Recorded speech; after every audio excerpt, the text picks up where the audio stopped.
Assalamualaikum warahmatullahi wabarakatuh. Selamat pagi anak-anak. Kaifa haluk? Oke, alhamdulillahirabbil khair. Semoga anak-anakku semuanya sehat dan selalu dalam lindungan Allah Subhanahu wa taala. Jangan lupa kita senantiasa bersyukur atas segala nikmat dan karunia yang telah Allah berikan. Nikmat sehat, sempat, kita masih diberi kesempatan kesehatan bisa bersama-sama belajar, ya. Dan terlebih nikmat yang paling utama yaitu iman dan Islam. Oke anak-anak, untuk pembelajaran hari ini kita akan belajar bersama, membahas bersama mengenai menjaga martabat manusia dengan menjauhi pergaulan bebas dan perbuatan zina.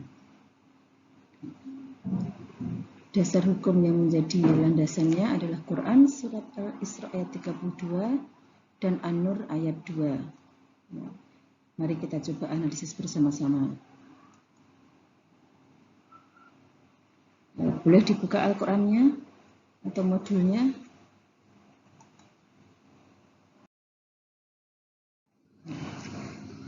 A'udzu billahi minasy syaithanir rajim.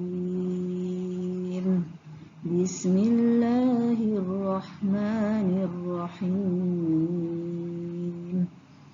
Wala taqrabuz zina innahu kana fahishatan wa sa'a sabila. Dalam Quran surat Al-Isra ayat 32 disebutkan, dan janganlah kamu mendekati zina, karena sesungguhnya zina itu adalah suatu perbuatan keji dan suatu jalan yang buruk.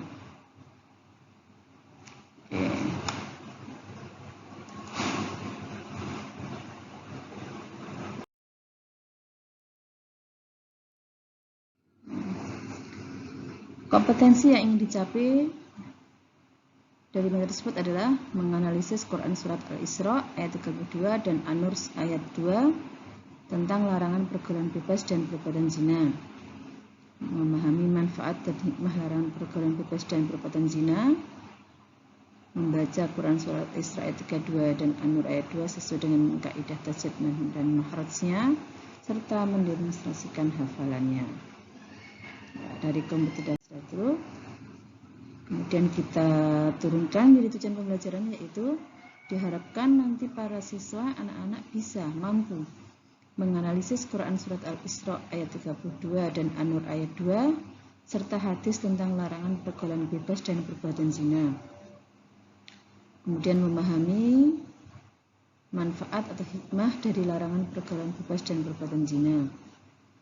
Dan tujuan ketiga, mengidentifikasi contoh perilaku pergaulan bebas dan perbuatan zina sesuai dengan kandungan Quran surat Al-Isra ayat 32 dan An-Nur ayat 2. Kemudian mengidentifikasi bagaimana cara upaya menghindari, mencegah, menanggulangi perilaku pergaulan bebas dan perbuatan zina. Dari segi keterampilan, nanti diharapkan anak-anak bisa membaca Quran surat Al-Isra ayat 32 dan An-Nur ayat 2 sesuai dengan kaidah tajwidnya dan makhraj hurufnya, yaitu dengan tartil. Nah, adalah mendemonstrasikan hafalan Quran surat Al-Isra ayat 32 dan An-Nur ayat 2. Oke.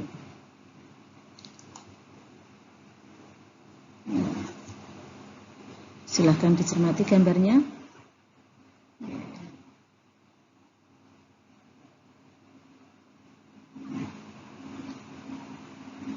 Masih berkaitan dengan menganalisis Quran surat Al-Isra ayat 32. Wala taqrabuz zina, dan janganlah sekali-kali mendekati zina. Di sini bisa diambil pengertian atau pembahasan bahwa mendekati zina saja dilarang, apalagi sampai berbuat zina. Kenapa perbuatan zina itu dilarang? Di sini ada dua akibat dari perbuatan zina, yaitu merupakan suatu perbuatan yang keji dan jalan yang buruk. Kira-kira perbuatan apa saja yang masuk kategori mendekati zina? ini bisa dilihat dari gambar ini. Ada pergaulan remaja, pergaulan siswa itu pergaulan bebas, kemudian ada bullying, ada narkoba, dan ada tawuran. Nah, kira-kira beberapa perbuatan yang masuk kategori zina itu diantaranya yaitu pertama berkhalwat, yaitu berdua-duaan dengan lawan jenis yang bukan mahramnya. Kemudian ada ini bullying, ya. Ini dari lingkungan, ya. Kemudian ada penyalahgunaan narkotika, melangkahkan kaki ke tempat maksiat, termasuk. Kemudian ada tawuran, termasuk ciri-ciri pergaulan bebas yang mana mengarah kepada mendekati zina. Oke. Begitu banyak dampak negatif yang ditimbulkan dari pergaulan bebas. Maka di sini patut menjadi perhatian bagi generasi muda bahwa mereka sedang mempertaruhkan masa depannya dengan terlibat dalam pergaulan bebas yang melampaui batas. Bergaul memang perlu, bahkan sangat dianjurkan dalam Islam, tapi sejujurnya dilakukan dalam batas-batas yang wajar, tidak berlebihan. Remaja adalah tumpuan masa depan bangsa. Jika moral dan jasmani para remaja mengalami kerusakan, maka begitu pula dengan masa depan bangsa dan negara pasti akan mengalami kehancuran. Jadi, jika Anda, para remaja, generasi muda, anak-anak semuanya masih memikirkan masa depan diri dan juga keturunan, sebaiknya selalu konsisten untuk mengatakan tidak pada pergaulan bebas. Karena dampak pergaulan bebas bisa bersifat merusak bagi segi moral maupun jasmani.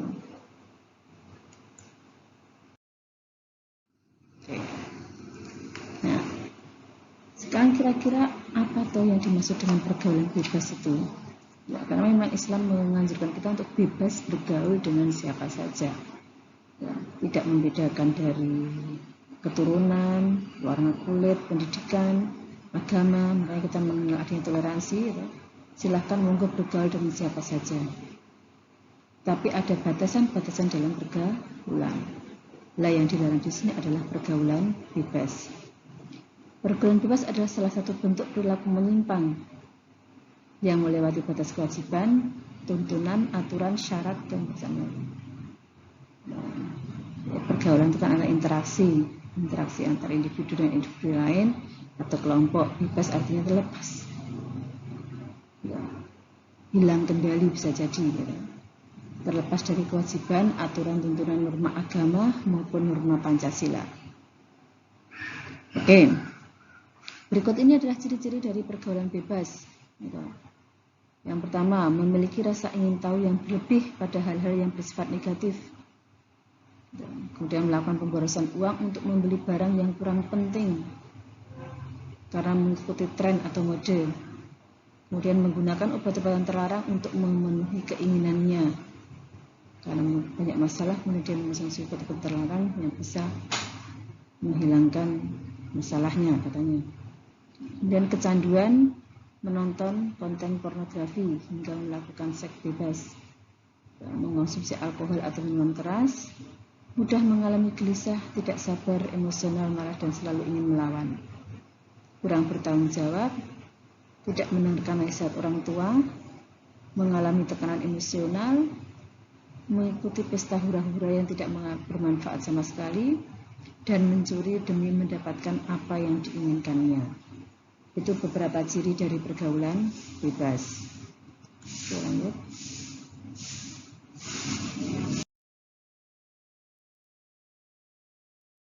Nah, pergaulan bebas jelas dilarang, baik dalam agama maupun juga negara.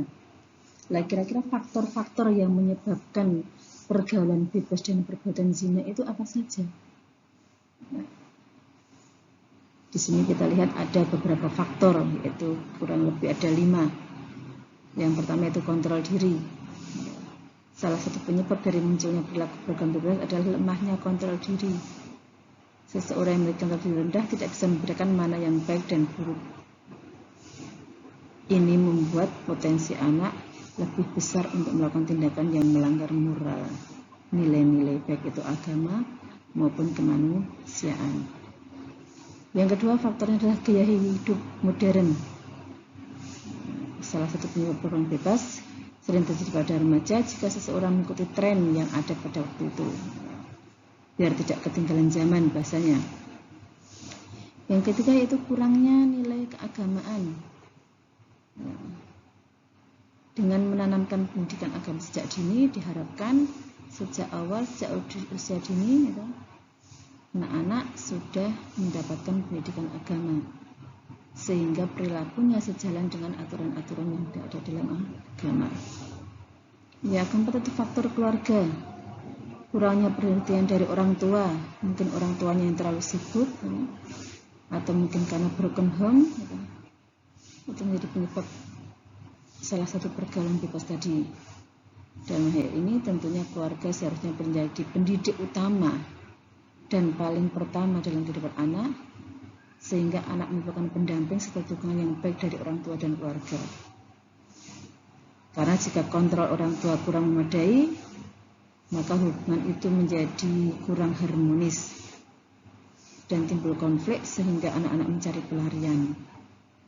Yang kelima yaitu internet.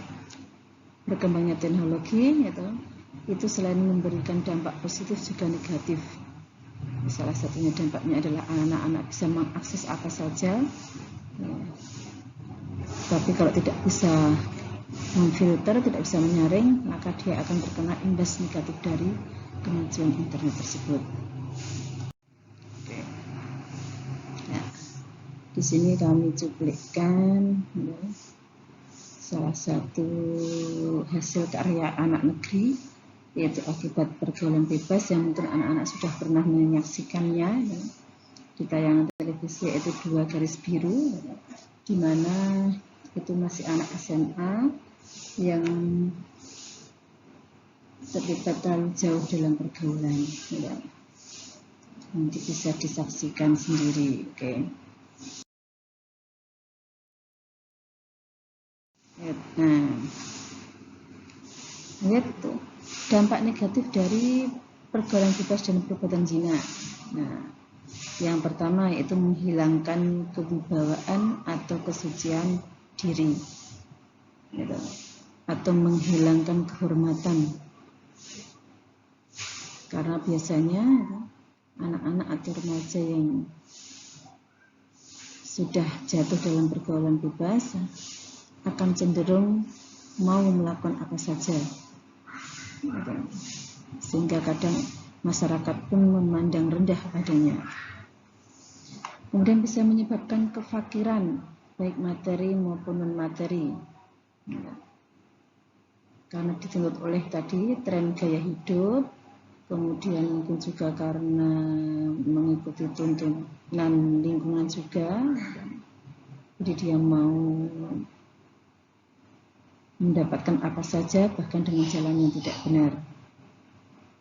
Kemudian yang ketiga, bisa menyebabkan terserang penyakit yang mematikan, yaitu HIV atau AIDS. Kemudian mendapatkan laknat dari Allah dan Rasulnya, dijauhi dan dikucilkan oleh masyarakat, nasab menjadi tidak jelas. Anak hasil dari tadi perbuatan zina tadi tidak bisa dinasabkan kepada ayahnya. Dan terakhir, anak hasil dari perbuatan zina tidak berhak mendapatkan warisan dari orang tuanya. Coba kita renungkan ayat ini.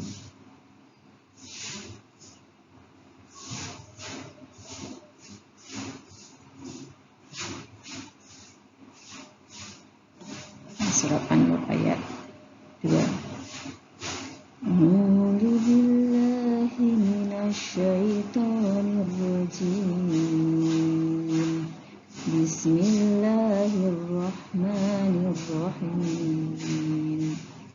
Az-zaniyatu waz-zani fajlidu kulla wahidin minhuma جلدا ولا تأخذكم بهما رأفة في دين الله ولا تأخذكم بهما رأفة في دين الله إن كنتم تؤمنون بالله واليوم الآخر وليشهد عذابهما طائفة من المؤمنين. Surat An-Nur ayat 2. Kita renungkan, kita pahami kira-kira tentang apa ya? Berzina perempuan dan berzina laki-laki. Kira-kira menjelaskan tentang hukuman bagi pelaku zina. Sebelum kita bahas mengenai hukuman bagi pelaku zina, kita perlu ketahui lebih dulu apa itu sebenarnya zina itu. Zina adalah melakukan hubungan biologis layaknya suami istri di luar tali pernikahan yang sah. Bisa juga dikatakan sebagai tindakan menyalahgunakan kesucian, atau kita sebut dengan selingkuh katanya. Zina merupakan penghinaan terhadap hakikat jati diri manusia dan dibenci serta dilaknat oleh Allah karena termasuk perbuatan keji dan dosa besar. Dalam pandangan Islam, zina merupakan perbuatan kriminal, jarimah yang dikategorikan hukuman hudud, jadi sebagai hukuman perbuatan yang maksiat.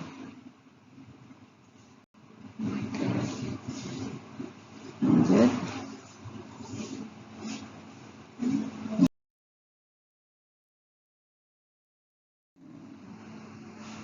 Dari pengertian zina tadi, pelaku zina bisa dikategorikan menjadi dua, yaitu pertama zina muhson dan kedua yaitu zina ghairu muhson.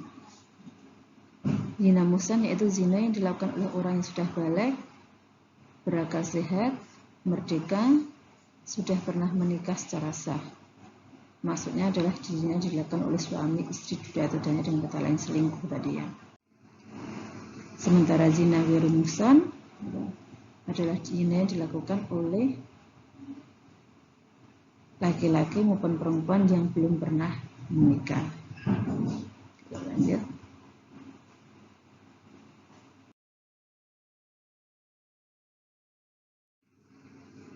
Hukuman bagi pezina sesuai dengan jenisnya tadi kategorinya.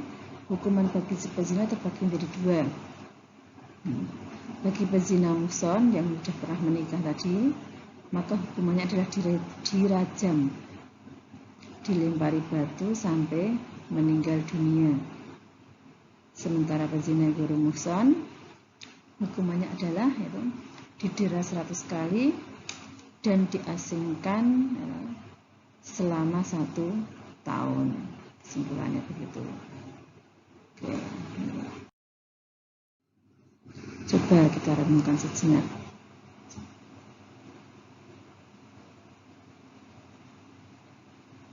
Oke. Pandangan adalah asal muasal seluruh musibah yang menimpa manusia. Sebab pandangan itu akan melahirkan lintasan dalam benak. Kemudian lintasan itu akan melahirkan pikiran. Dan pikiran itulah yang melahirkan syahwat. Dan dari syahwat itu timbullah keinginan atau nafsu. Kemudian keinginan itu menjadi kuat dan berubah menjadi niat yang bulat. Akhirnya apa yang tadinya hanya sekedar dalam keinginan dalam pikiran bisa menjadi kenyataan. Dalam hal ini bisa dari mata, hati, pikiran, lisan, asal dari. Oke, nah ini pacaran. Oke, pernah melakukan pacaran?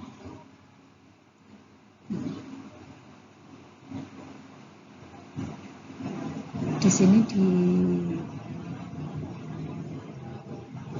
diungkapkan pacaran salah satu perilaku yang masuk kategori pergaulan bebas, masuk kategori mendekati zina. Anak-anak bisa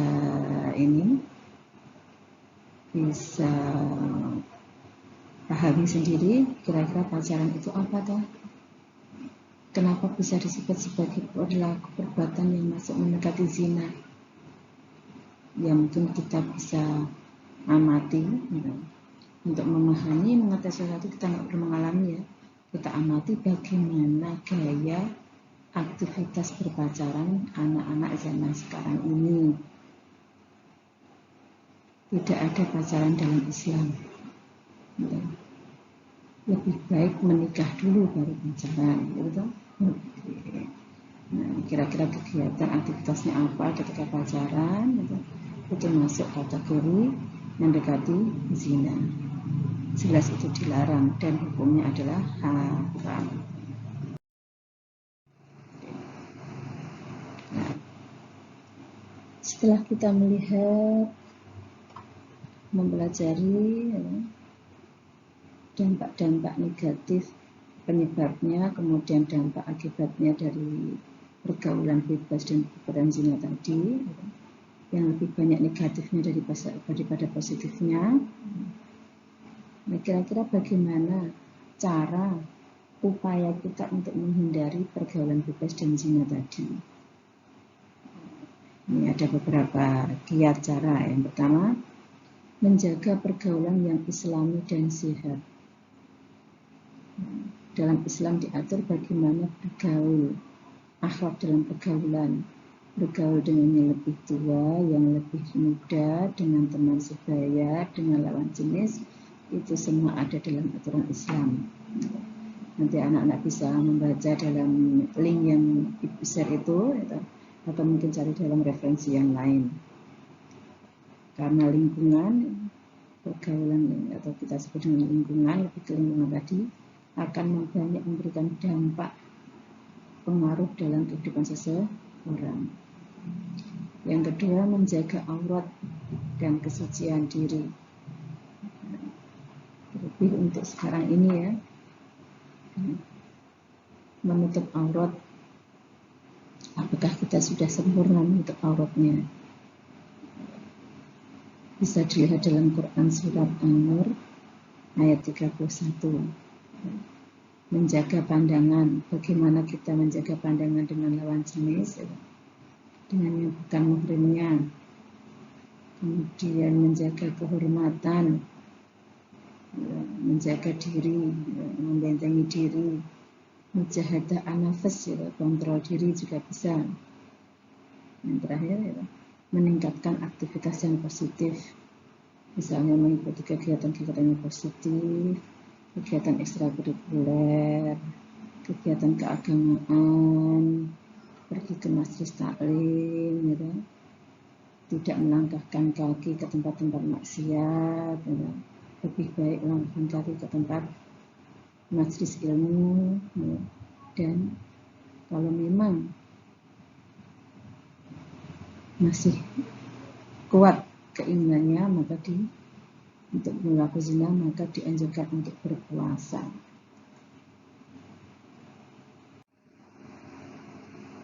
Nah, disebutkan dalam pergaulan laki-laki dan perempuan, dalam hadis disebutkan, janganlah seorang laki-laki berduaan dengan seorang wanita yang bukan mahramnya.